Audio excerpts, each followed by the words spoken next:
नमस्कार साथियों, मैं मनीष पाल आप सभी का आपके अपने चैनल लर्निंग शेयर में तहे दिल से स्वागत और अभिनंदन करता हूं। मेरे प्यारे बच्चों, मेरे प्यारे विद्यार्थियों, मेरे शेर और शेरनियों में काजू कतलियों, हो जाओ तैयार। और अब आपको होने वाला है सामाजिक विज्ञान से प्यार। हम इतिहास पढ़ रहे थे, हम इतिहास में यूरोप में राष्ट्रवाद का उदय पढ़ रहे थे।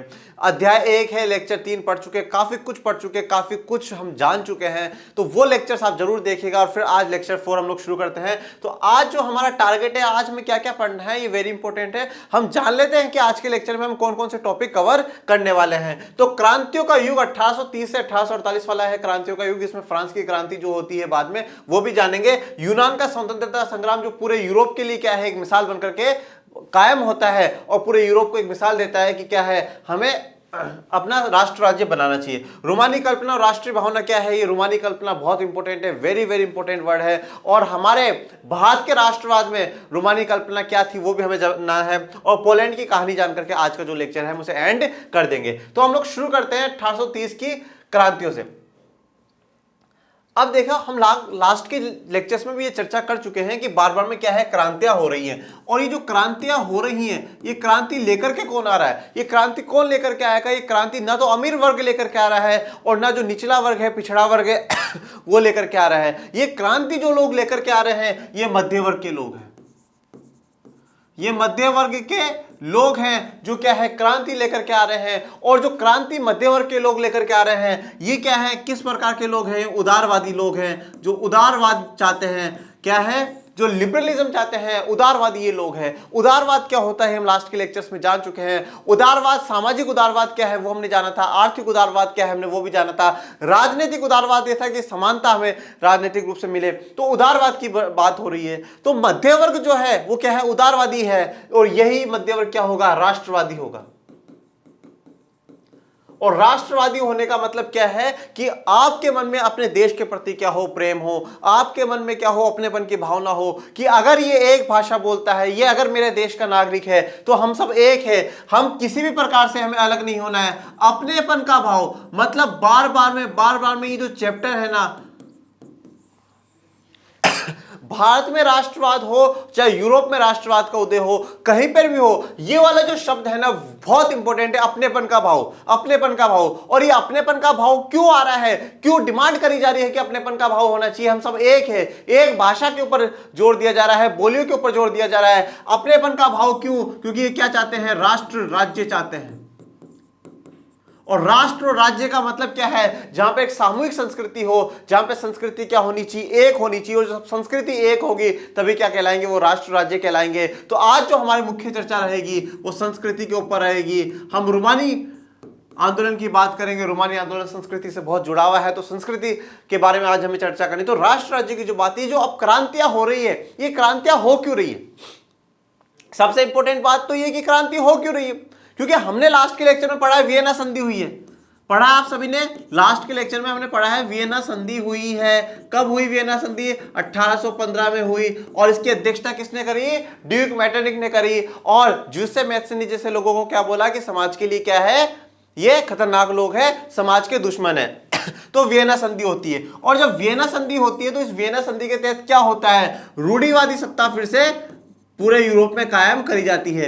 रूढ़िवादी जो सत्ता है वो पूरे यूरोप में कायम करी जाएगी। और रूढ़िवादियों को क्या है, रूढ़िवादी ये चाहते हैं कि चर्च का राज चले। वो चाहते हैं कि जो कुलीन वर्ग है, पादरी वर्ग है, उनके विशेषाधिकार है वो चले। वो ऊंच नीच को कायम रखना चाहते हैं, वो समानता नहीं चाहते हैं। तो ऐसे रूढ़िवादी लोग हैं। और दूसरी तरफ उदारवादी लोग हैं जो क्या है, इनको हटा देना चाहते हैं। तो अब जो फाइट होगी, अब जो डिशुम होगा वो रूढ़िवादी वर्सेस उदारवादियों में होगा। अब जो ये क्रांतियां कर रहे हैं, मैंने आपको बता दिया क्रांतियां कौन कर रहे हैं, मध्य वर्ग के लोग कर रहे हैं। जो क्या है, उदारवादी है, वही क्या है, राष्ट्रवादी है। तो ये जो क्रांतियां हो रही है, वियना संधि के थे जो रूढ़िवादी सत्ताएं आई हैं, जिन्होंने सेंसरशिप लगाई है, जिन्होंने किताब लिखने पे रोक लगा दी, जिन्होंने क्या है, बोलने पे रोक लगा दी कि सरकार के खिलाफ ना बोला जाए, बिल्कुल पूरी तरीके से बैन कर दिया। तो वही क्या है, उसी रूढ़िवादी व्यवस्थाओं को हटाने के लिए क्या है, अब संघर्ष जारी है। और संघर्ष क्या है, कभी भी बेकार नहीं होता, संघर्ष सफलता में तब्दील जरूर होता है और उसी संघर्ष की कहानी आज हमें पढ़नी है। तो क्रांतियों का युग जो है 1830 से 1848,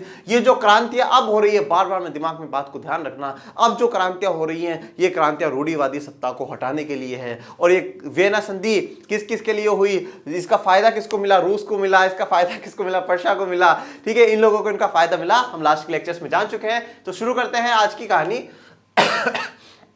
क्रांतियों का युग 1830 से 1848। इन क्रांतियों का नेतृत्व उदारवादी और राष्ट्रवादियों ने किया, जो शिक्षित मध्य वर्ग के विशिष्ट लोग थे। बहुत इंपॉर्टेंट बात बोल रहा है, क्या उदारवादियों ने कराया है। उदारवादी कौन है, जो क्या चाहते हैं, समानता चाहते हैं। उदारवादी कौन है, जो आर्थिक उदारता चाहते हैं कि मार्केट में क्या हो, फ्री हो, सरकार का कंट्रोल नहीं हो। सरकार का कंट्रोल ना होने का मतलब राजा का जो है वो कंट्रोल ना हो, पूरा का पूरा कंट्रोल किसका हो, पब्लिक का हो।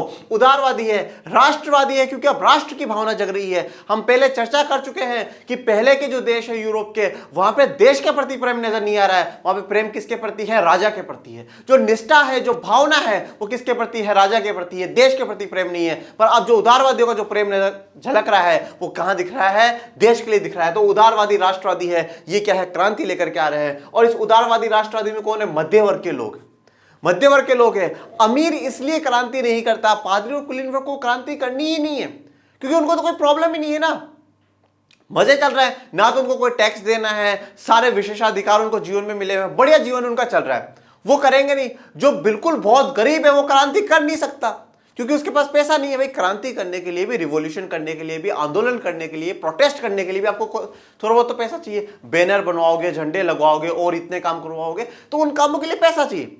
तो ये क्रांति कौन करेगा, मध्य वर्ग का इंसान करेगा, जो क्या होगा, उसके पास थोड़ा बहुत पैसा होगा और इस शोषण जो सहेगा वही क्या है, एक दिन क्रांति करता है। इन्होंने शोषण सहा है और ये शिक्षित है, ऐसी बात नहीं है कि इसमें बिल्कुल पिछड़े लोग हैं, इसमें प्रोफेसर है, इसमें वकील है, बिजनेसमैन जो लोग हैं वो इस समुदाय में आ रहे हैं और वही क्या है, क्रांति करेंगे। आप भारत में राष्ट्रवाद को देखिएगा, चर्चा करी हम लोगों ने, वहां पर भी जो जब बापू बात कर रहे हैं, बापू आंदोलन की चर्चा करते हैं, तो बापू शिक्षकों को कह रहे हैं, विद्यार्थियों को कह रहे हैं स्कूल छोड़ दो। हाँ, असहयोग आंदोलन में हमने क्या करा है, टीचर्स ने पढ़ाना छोड़ दिया, बच्चों ने स्कूल छोड़ दी। तो वो कौन है, वो भी तो मध्य वर्ग के ही लोग हैं ना। कोई ऐसा बहुत बड़ा बिजनेसमैन क्या है आंदोलन में नहीं आ रहा। हमने व्यवसायों का देखा, बिजनेसमैन का इंडिया में देखा कि वो भी आंदोलन कर रहे हैं, पर वो इतना सक्रिय नहीं है, उनको डर लगता है उग्र होने से, वो ज्यादा उग्र नहीं होते। तो उग्र कौन हो रहा है, मध्य वर्ग के जो लोग हैं, और वो भी शिक्षित जो है, क्योंकि शिक्षा वो शेरनी का दूध है, जो पिएगा वो धाड़ेगा। शिक्षा लेने के बाद इंसान कभी भी क्या है, ना तो अत्याचार किसी पे करता है और ना कभी किसी पे खुद पे होने देता है, ना दूसरों पे होने देता है। इनमें प्रोफेसर, स्कूली अध्यापक, क्लर्क और वाणिज्य व्यापार में लगे मध्य वर्ग के लोग शामिल है। तो यहाँ पे जो है, जो मध्य वर्ग के लोग हैं, जिनके पास थोड़ा सा इनकम अच्छी है, और इनकम भी कैसे अच्छी हुई थी, जब औद्योगिकरण आया है तो उससे इनकम भी अच्छी हो जाएगी। तो मध्य वर्ग है, ये सब शामिल होते हैं। अब आ जाते हैं फ्रांस के बारे में जानते हैं। फ्रांस में जो 1830 से 1848 के बीच का जो दौर है, जो क्रांति होती है, ये क्रांति क्यों हो रही है, क्योंकि जो वियना संधि के तहत रूढ़िवादी लोग आए थे, रूढ़िवादी व्यवस्था सत्ता में आई है, उसको हटाने के लिए ये क्रांतियां करी जा रही। तो शुरुआत फ्रांस से करते हैं। प्रथम विद्रोह फ्रांस में जुलाई 1830 में हुआ। अब देखो, बहुत इंपॉर्टेंट है, वेरी वेरी इंपॉर्टेंट। जब फ्रांसीसी क्रांति होती है वो भी जुलाई में ही होती है, 14 जुलाई, 14 जुलाई 1718 है। जुलाई बहुत इंपॉर्टेंट है फ्रांस वालों के लिए, ठीक है।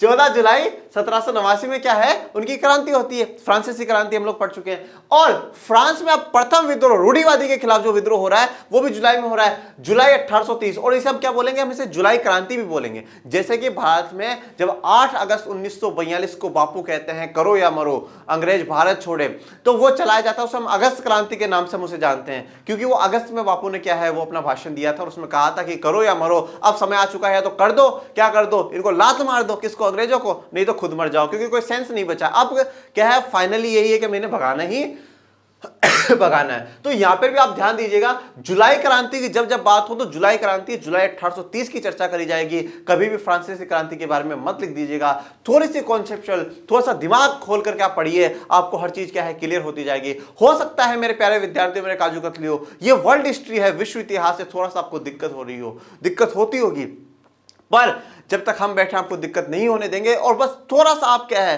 कॉन्सेप्ट के साथ पढ़ते रहे। तो जुलाई क्रांति की जब भी चर्चा चले 1830 की बात हो रही है। बुर्बो राजा, अब रूढ़िवादी जब सत्ता बैठी तो उन्होंने क्या है बुर्बो राजवंश को फिर से क्या है सत्ता में बहाल कर दिया। तो बुर्बो राजा जिन्होंने 1815 के बाद हुई रूढ़िवादी प्रतिक्रिया के दौरान सत्ता में बहाल किया था, उन्हें अब उदारवादी क्रांतिकारियों ने क्या है उखाड़ कर फेंक दिया। अब क्या है उखाड़ करके फेंक दिया, बोले भग जाओ यहां से, अब हमें क्या है बुर्बो वंश की जरूरत नहीं है। मतलब बेइज्जती की हद होती है, हद है मतलब बेइज्जती की। फ्रांसीसी क्रांति में लुई 16 को भगाया है, हाँ, फिर उसकी जो वाइफ है उसको भी गिलोटिन कर दिया, दोनों को गिलोटिन कर दिया। गिलोटिन क्या होता है, सजा होती है, मतलब एक ऐसा फंदा होता है और यहाँ पे क्या होता है एक ब्लेड टाइप का लगा होता है, यहाँ पे इंसान को लगाया जाता है और ऊपर से ब्लेड सीधी गिरी जाती है और सीधी गर्दन क्या कट जाती है। और फिर वो गर्दन क्या है जनता के सामने ऐसे करते हैं, ऐसे गर्दन को दिखाएंगे, देखो मर गया भाई, किसी को अभी भी डाउट है तो एक दो चक्कू और मार लो, ठीक है, पर 100% श्योरली ये क्या है मर गया है। तो उसकी बेइज्जती करी, उसके बाद बीच में और बेइज्जती हुई। और अब ये मतलब पूर्व राजवंश वालों को पता नहीं इतना कॉन्फिडेंस कहां से आ रहा है, कहां से आ रहा है इतना कॉन्फिडेंस कि ओहो वापस फिर फ्रांस की जनता के बीच में जाकर के खड़े हो जाते हैं, अच्छा अच्छा अच्छा कोई बात नहीं हम फिर अच्छा राजा बन जाते हैं, फिर ये भागेंगे और फिर इनको भगाया गया है। तो राजवंश को भगा दिया है और उदारवादी क्रांतिकारियों ने उसे उखाड़ फेंका है। उनकी जगह एक संवैधानिक राजतंत्र स्थापित किया गया जिसका अध्यक्ष लुई फिलिप था। तो ये जो है ये पर्सन है ये लुई फिलिप है। लुई फिलिप को भी बाद में भगाया जाएगा, ठीक है, डंडे ले लेकर के भगाया जाएगा, उनको भी नहीं छोड़ा जाएगा। तो लुई फिलिप को भी भगा दिया जाएगा। अब बहुत इंपॉर्टेंट वर्ड यहां पर है संवैधानिक राजतंत्र। ये होता क्या है, आपने संविधान के बारे में सबने सुना है, पॉलिटी में भी आप सभी संविधान के बारे में पढ़ते हैं। तो संविधान क्या है, एक ऐसा डॉक्यूमेंट है जिससे क्या है देश चलाया जाता है। जैसे हमारा भारत का संविधान है, दुनिया का सबसे बड़ा संविधान, बेहतरीन संविधान, सुंदर संविधानों में से एक हमारा भारत का संविधान है। तो संविधान होना, संविधान क्या है व्यवस्था बताता है, सरकार कैसे चलेगी, देश में कानून कैसे बताएगा, संविधान बताता है। अब जब संवैधानिक राजतंत्र जुड़ गया, इसका मतलब क्या हो, राजतंत्र का मतलब होता है राजा का राज, और संविधान तो कहता है लोकतंत्र की बात करते जाना संविधान है। संवैधानिक राजतंत्र का मतलब होता है कि राजा का राज चलेगा, राजतंत्र है, राजा का राज होगा पर संविधान के दायरे में होगा। सुप्रीम कौन हो गया, संविधान सुप्रीम हो गया।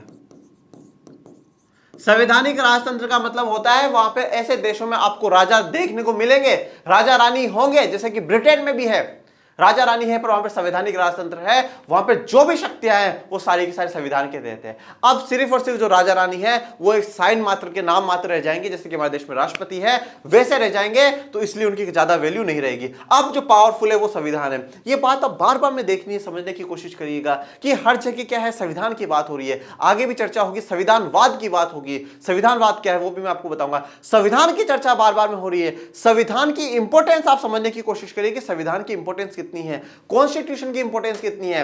अगर संविधान, हमारे देश में भी ये हुआ कि हमें संविधान बनाने दो, हम बार बार में अंग्रेजों को कह रहे हैं हमें संविधान बनाने दो, यहां पर भी यही बात हो रही है, बार बार में क्या है संविधान बनाया जा रहा है, प्रारूप उसका जो ड्राफ्ट है वो तैयार करा जा रहा है। संविधान में बहुत बड़ी ताकत है, संविधान को जानो, संविधान को पकड़ो, नेताओं के पीछे मत भागो, नेता निरंकुश हो जाएंगे। संविधान को अगर आपने पकड़ के रखा ना तो संविधान आपको पता नहीं कहां से कहां पहुंचा देगा। तो अब क्या है लुई फिलिप को उसका अध्यक्ष बना दिया गया, पर बाद में इसको भी धक्के मार कर हम निकाल देंगे।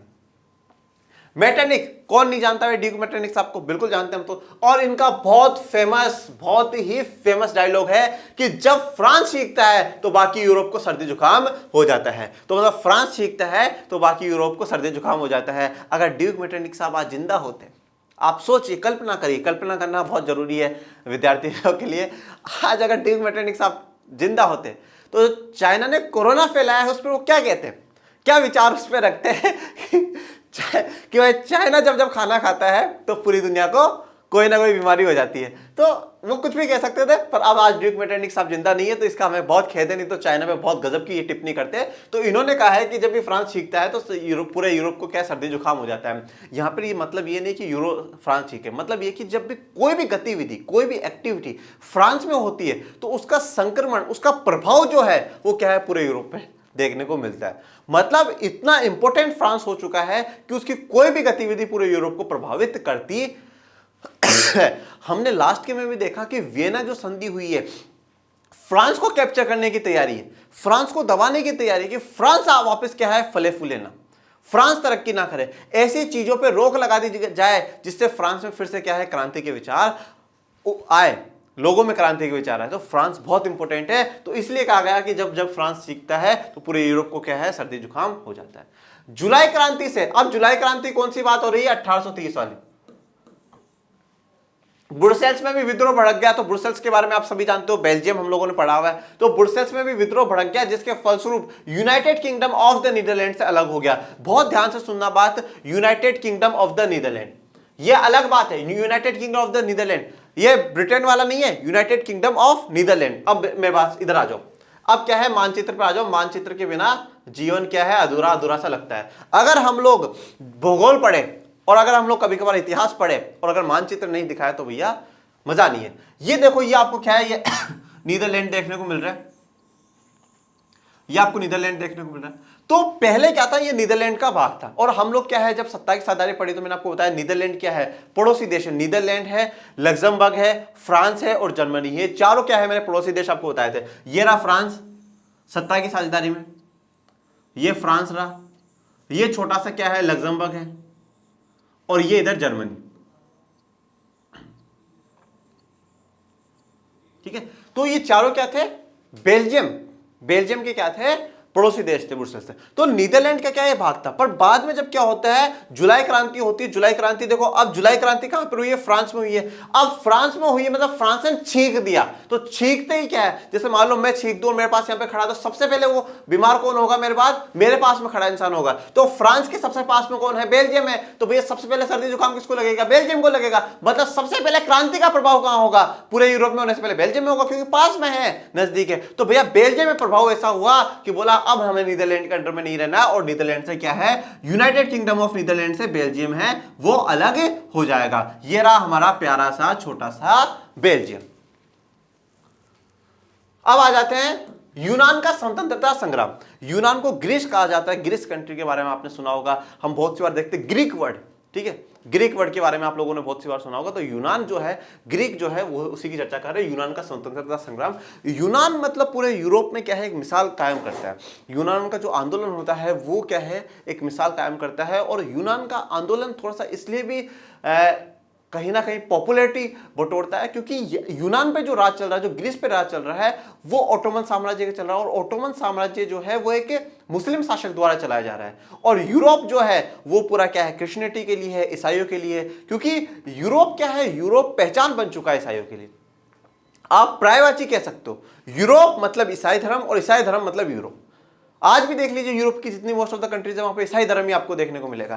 तो एक मुस्लिम साम्राज्य का राज चले, ये यूरोप में बर्दाश्त नहीं हुआ। तो यूरोप के जो बाकी देश है उनको भी क्या है, सपोर्ट मिला ग्रीस का, ग्रीस को सपोर्ट मिला, यूनान को सपोर्ट मिला कि भाई हटाओ हटाओ, ये ओटोमन साम्राज्य को यहां से क्या है, भगा दो, ओटोमन साम्राज्य को खत्म कर दो। मुस्लिम साम्राज्य के और मुस्लिम के जो राज चल रहा है उसको खत्म करने की तैयारी थी, क्योंकि यूरोप पूरा जो है किसका प्रतिनिधित्व कर रहा है, ईसाई धर्म का प्रतिनिधित्व करता है। और यूरोप में भी बहुत बुरी स्थिति रही है एक समय पे, कि अगर आप यूरोप में ईसाई धर्म के खिलाफ बोलते हो तो बहुत बुरी स्थिति करी जाती है, हाथ काट दिए जाते हैं, ठीक है, लोगों के साथ बहुत बुरा व्यवहार उस समय भी करा जाता था। तो पर यूनान का जो स्वतंत्रता संग्राम है वो पूरे यूरोप के लिए एक मिसाल बनकर के कायम होता है। देखते हैं 15वीं सदी से यूनान ओटोमन साम्राज्य का हिस्सा था। ओटोमन साम्राज्य, जिससे कि हमने देखा ऑस्ट्रिया हंगरी में हैब्सबर्ग साम्राज्य था, ठीक है, यहाँ पर फिर बुर्बो साम्राज्य था फ्रांस में। तो ऐसे ही क्या है कि यूनान में क्या है, ओटोमन साम्राज्य था। ये जो आपको पूरे इस मैप में देखने को मिल रहा है, ग्रीन ग्रीन जो देखने को मिल रहा है, ये पूरा का पूरा भैया क्या है, ये ओटोमन साम्राज्य। अब आप देख लो कहां तक ओटोमन साम्राज्य फैला हुआ, बहुत बड़े विशाल एरिया में क्या है, ओटोमन साम्राज्य फैला हुआ है। ये पूरा क्या है, आपको ओटोमन साम्राज्य दिख रहा है, बहुत दूर दूर तक क्या है, फैला हुआ है। हमारा प्यारा भारत यहाँ पर है, ठीक है, तो भारत हमारा यहाँ पर यहाँ पे अफ्रीका वाले देशों पर और यूरोप के काफी जगह पे क्या है, ओटोमन साम्राज्य फैला हुआ है। यूरोप में क्रांतिकारी राष्ट्रवाद की प्रगति से यूनानियों का आजादी के लिए संघर्ष 1821 में आरंभ हुआ। तो जैसे जैसे यूरोप में क्या है, क्रांतिकारी आंदोलन होते हैं, क्रांतिकारी गतिविधियां होती है, तो उससे क्या है, यूनान के जो लोग हैं उनमें भी क्या है, जागरूकता आती है, और वो 1821 में क्या है, क्रांति की शुरुआत कर देते हैं। यूनान में राष्ट्रवादियों को निर्वासन में रह रहे यूनानियों के साथ पश्चिमी यूरोप के अनेक लोगों का भी समर्थन मिला, जो प्राचीन यूनानी संस्कृति हेलेनिज्म के प्रति सहानुभूति रखते थे। अब देखो एक बार आप इस मैप को बहुत ध्यान से देखिएगा, मैप को समझने की बहुत हमें जरूरत है। ये जो आपको पूरे येलो येलो पार्ट में नजर आ रहा है, ये है ग्रीस, या आप इसे यूनान कहते हैं, ठीक है। जो भी पूरे येलो येलो पार्ट में नजर आ रहा है, ग्रीस है, बहुत बड़ा है। ये छोटे छोटे जो आपको द्वीप देखने को मिल रहे हैं, आइलैंड जिन्हें हम कह रहे हैं, ये भी सारा क्या है, ग्रीस का पार्ट है, किसका, यूनान का भाग है। अब ये क्या है, यूनान है, ये पूरा यहाँ पे यूनान है। किसका राज चल रहा है यहाँ पे, ओटोमन साम्राज्य का राज यहाँ पर चल रहा है। यहाँ पे देखो अब आसपास में इसके जो पड़ोसी देश है वो कौन से, अल्बेनिया इसका पड़ोसी देश है, मैसिडोनिया इसका पड़ोसी देश है। तो मैसिडोनिया वो जगह है, वो देश है जहां से द ग्रेट अलेक्जेंडर आया था, ठीक है। तो मैसिडोनिया से वो आया है। बुल्गारिया ये इसके क्या है, पड़ोसी देश है, किसके, ग्रीस के हैं, इसके पड़ोसी देश है। तो यहां पर क्या है, ये आंदोलन हो रहा है। अब बात बहुत ध्यान से सुना, यूनान में राष्ट्रवादियों को निर्वासन में रह रहे यूनानियों के साथ साथ किसका है, जो पश्चिमी यूरोप है, मतलब इधर वाला जो यूरोप है, ये वाला पश्चिमी यूरोप है, इसका भी क्या है, समर्थन मिलता है, क्योंकि उनकी यूनानी जो संस्कृति है वो सेम है। संस्कृति का क्या नाम है, हेलेनिज्म। संस्कृति का क्या नाम है, हेलेनिज्म। और बात क्या है, बार बार में यही हो रही है कि एक साझा संस्कृति हो, और जब साझा संस्कृति होगी तो क्या होगा, सपोर्ट जो है वो मिल जाता है। साझा संस्कृति होगी, और साझा संस्कृति होगी तो ही क्या होगा, राष्ट्र राज्य का निर्माण होगा। तो अब जहां जहां पे क्या हो रहा है, संस्कृति सिमिलर है, संस्कृति सेम है, वहां पे क्या है, यूनान को समर्थन मिलेगा। और यहां पे समर्थन इसलिए और भी बढ़ जाता है, क्यों बढ़ जाता है, क्योंकि ओटोमन साम्राज्य का राज चल रहा है, और ओटोमन साम्राज्य एक मुस्लिम समुदाय द्वारा चलाया जा रहा है, तो इसलिए चाहते हैं कि वो हट जाए और पूरे यूरोप में ही क्या हो, सिर्फ और सिर्फ किसका राज चले, ईसाई धर्म का ही राज चलना चाहिए। कवियों और कलाकारों ने यूनान को यूरोपीय सभ्यता का पालना बताकर प्रशंसा की और एक मुस्लिम साम्राज्य के विरुद्ध यूनान के संघर्ष के लिए जनमत जुटाया। तो अब जितने भी कवि हैं, जितने भी कलाकार हैं यूरोप के, वो सभी क्या है, यूनान की प्रशंसा कर रहे हैं, बहुत बढ़िया, लड़ लड़ बेटा, ले दे दो छाटे मिला के ओटोमन साम्राज्य में, हम तेरे साथ खड़े, हम तेरे पीछे खड़े, लड़ो लड़ो लड़ो, ठीक है, लड़ा दिया दोनों को। और क्यों लड़ा रहे हैं, क्योंकि मुस्लिम साम्राज्य के विरुद्ध है। ओटोमन साम्राज्य क्या है, एक मुस्लिम शासक चला रहा है, उसके विरोध में ये लड़ाई है कि उसको खत्म कर दिया जाए, और क्या हो, पूरे यूनान पे किसका राज चले, ईसाई धर्म का राज चले। तो यूनान के संघर्ष के लिए क्या है, जनमत, जन मतलब जनता को जुटाया जाता है, उनका सपोर्ट बटोरा जाता है।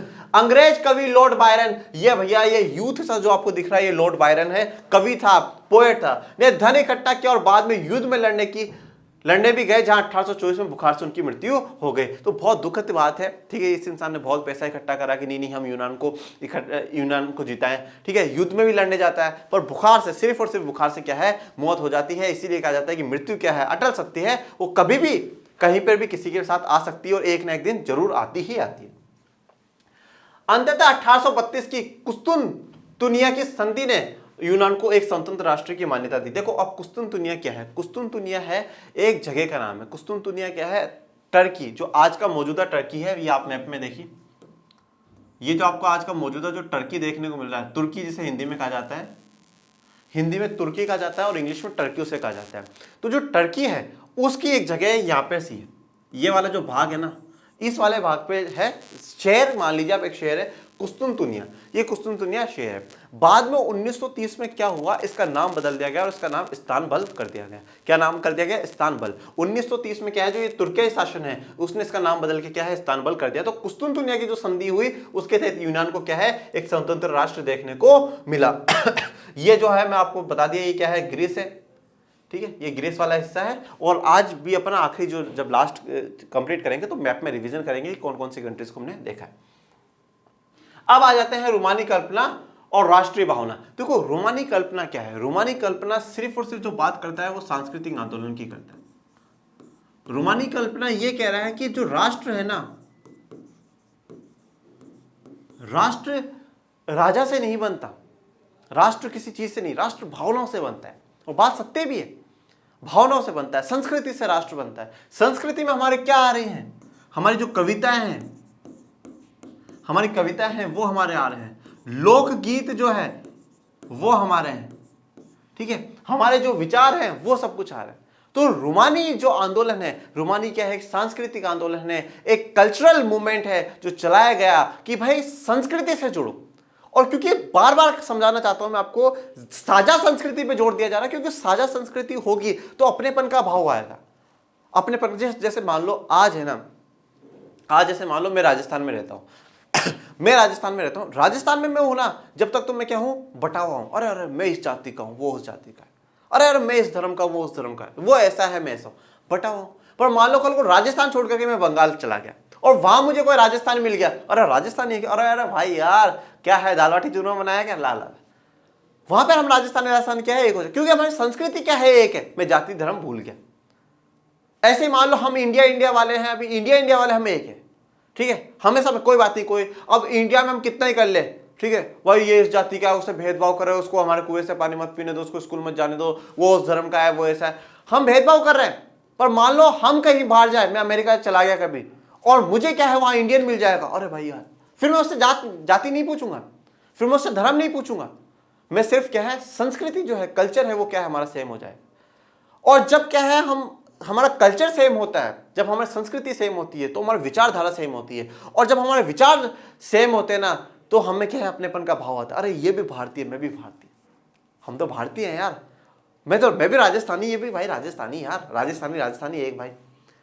तो ये जो विचार है ना साझा संस्कृति को ही पनपना चाहते हैं, और ये क्या है सांस्कृतिक आंदोलन है, ये जोर जो दे रहा है, ये बार बार में क्या है दबाव जो बनाने की कोशिश कर रहा है, सांस्कृतिक आंदोलन पे बनाने की कोशिश कर रहा है कि आप संस्कृति को पहचानो, सबकी संस्कृति हमारी एक है और संस्कृति से एक हो, और ये एक क्या होगा, ये अपनेपन का भाव पैदा करेगा, अपनेपन का भाव लेकर के आओ, अपनेपन का भाव। इसलिए मैंने भारत में राष्ट्रवाद आपको पहले पढ़ाया था, क्योंकि आप काफी कुछ चीजें वहां से समझ जाओ, तो अपनेपन का भाव यहां से आएगा, और लोगों में अपनेपन का भाव जब आएगा, क्योंकि अभी तक क्या है राजा के प्रति निष्ठा रही है ना, अब धीरे धीरे देश के प्रति निष्ठा आएगी, और जब देश के प्रति निष्ठा आएगी वही तो राष्ट्रवाद कहलाएगा। रूमानीवाद एक ऐसा सांस्कृतिक आंदोलन था जो एक खास तरह की राष्ट्रीय भावना का विकास करना चाहता था। रूमानीवाद क्या है, सांस्कृतिक आंदोलन है जो संस्कृति पे बढ़ावा देगा, और राष्ट्रीय भावना, अब पूरे राष्ट्र को हम कैसे जोड़ सकते हैं, हम संस्कृति से जोड़ सकते हैं, हम कल्चर से जोड़ सकते हैं। देखो यार हमारा सबका कल्चर एक है, हम सब एक हैं, हम सब ने इसी मिट्टी में जन्म लिया है, तो उस राष्ट्रीय भावना पूरे नेशनल पे क्या है हम एक भावना जागृत करने की कोशिश कर रहे हैं। जैसे जब हमारे भारत में राष्ट्रवाद हुआ तो आप देखिएगा ना कि भाई हमारे जो महापुरुष है वो हर जगह जाकर के लोकगीतों में क्या है अपना इतिहास बता रहे हैं, साहित्य बता रहे हैं, देखो हम बहुत गौरवशाली इतिहास हमारा भारत का रहा है, इस गौरवशाली इतिहास को पहचानो, आगे बढ़ो, अंग्रेजों को देश से भगाओ, पुर्तगालियों को भगाओ, डच को भगाओ, सबको हम बाद में भगा देते हैं धीरे धीरे। तर्क और वितर्क का मतलब होता है आइडियाज, ठीक है, मतलब मैं कुछ बात रखूं फिर आप उसके विपक्ष में कोई बात बोलो, तो वो तर्क और वितर्क होता है। विज्ञान के महिमा मंडन की आलोचना की, ये बात थोड़ी सी मैं गलत मानता हूं, इसको मैं सही नहीं मानता हूं कि विज्ञान की आलोचना नहीं करनी चाहिए, विज्ञान सत्य है, विज्ञान को मानना चाहिए, पर जो रूमानीवादी आंदोलन है वो विज्ञान की क्या है आलोचना करता है, बुराई करता है, और उसकी जगह भावनाओं पर अंतर्दृष्टि और रहस्यवादी भावनाओं पर जोर देता है। मतलब क्या है सिर्फ और सिर्फ इसका भावनाओं पर जोर, और उन्हीं भावनाओं से क्या है ये सबको एक कर करके क्या है आंदोलन खड़ा करना चाहते हैं। उनका प्रयास था कि एक साझा सामूहिक विरासत की अनुभूति और एक साझा सांस्कृतिक अतीत को राष्ट्र का आधार बनाया जाए। तो क्या करा है कि एक साझा सामूहिक विरासत, हमारी विरासत, हमारा इतिहास हमारी विरासत है कि हमारे इतिहास में ऐसा हुआ है, तो एक सामूहिक क्या हो विरासत हो, और उसकी अनुभूति हम महसूस करें कि हमारे साथ ऐसा हुआ है, हमारा एक ही इतिहास है, और एक साझा संस्कृति को अतीत बना करके कि हम सबकी संस्कृति एक है, उसको अतीत बना करके क्या करें राष्ट्र का आधार बनाते, क्योंकि राष्ट्र तभी बनेगा जब भावनाएं आएंगी लोगों में। जर्मन दार्शनिक योहान गॉटफ्रीड, यही है आपके योहान गॉटफ्रीड, जैसे रूमानी चिंतकों ने दावा किया कि सच्ची जर्मनी संस्कृति उसके आम लोगों दास वर्ग में निहित है, तो इनका मानना था जो सच्ची जर्मन की संस्कृति है वो वहां के लोगों में निहित है, वो मानते हैं उस संस्कृति को, और उससे वो क्या है जल्द से जल्द ही बेहतरीन राष्ट्रीय राज्य बनाने की कल्पना रखते हैं।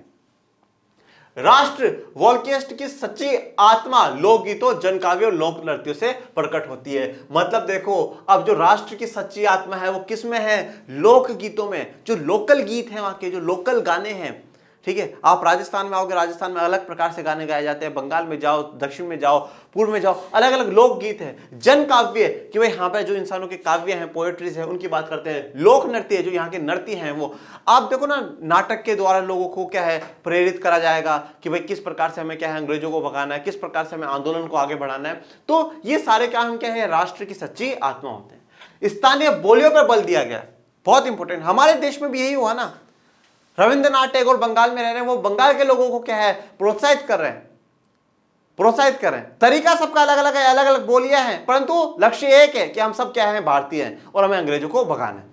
तो यहां पर भी क्या है स्थानीय जो बोलियां हैं उन पर बल दिया गया, और स्थानीय लोक साहित्य को एकत्र करने का उद्देश्य केवल प्राचीन राष्ट्रीय भावना को वापस लाना नहीं था, बल्कि आधुनिक राष्ट्रीय संदेश को ज्यादा लोगों तक पहुंचाना था जिनमें अधिकांश निरक्षर थे। तो अब जो लोक साहित्य लोगों के बीच में लेकर के आ रहे हैं, उसका सिर्फ ये उद्देश्य नहीं है कि हम पुरानी बातों को याद दिलाएं, नहीं।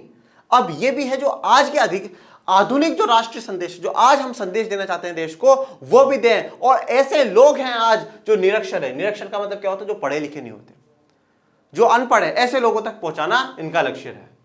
अब जानते हैं पोलैंड की कहानी। पोलैंड की क्या कहानी है, पोलैंड की दास्तां खास तौर पर पोलैंड पर लागू होता है। जितनी बात हमने पढ़ी ज्यादातर पोलैंड पर लागू होती है, जिसकी 18वीं सदी के अंत में रूस, प्रशा और ऑस्ट्रिया जैसी बड़ी शक्तियों ने विभाजन कर दिया। तो 18वीं सदी के अंत तक क्या है, जो रूस, प्रशा, ऑस्ट्रिया, मैंने आपको पहले ही कहा था कि पूरे यूरोप के राष्ट्रवाद में आप देखिएगा 4-5 महाशक्ति आपको देखने को मिल रही है। रूस, प्रशा, ऑस्ट्रिया, एक ग्रेट ब्रिटेन, ये 4 जो शक्तियां है ये बहुत बड़ी है। इसके अलावा फ्रांस को देखिएगा, फ्रांस थोड़ा सा इंपॉर्टेंट रहेगा। ये तीनों ने क्या करा, 18 शक्ति में पोलैंड का क्या है, विभाजन कर दिया। हमने वियना संधि में भी देखा कि पोलैंड का कुछ हिस्सा रूस को दे दिया गया, उसके नियंत्रण में कर दिया गया। ये चीज हम लोगों ने देखी। यद्यपि पोलैंड अब स्वतंत्र भूक्षेत्र नहीं था, किंतु संगीत और भाषा के जरिए राष्ट्रीय भावना जीवित रखी गई। तो पोलैंड एक स्वतंत्र भूक्षेत्र, जमीन का टुकड़ा आजाद नहीं था।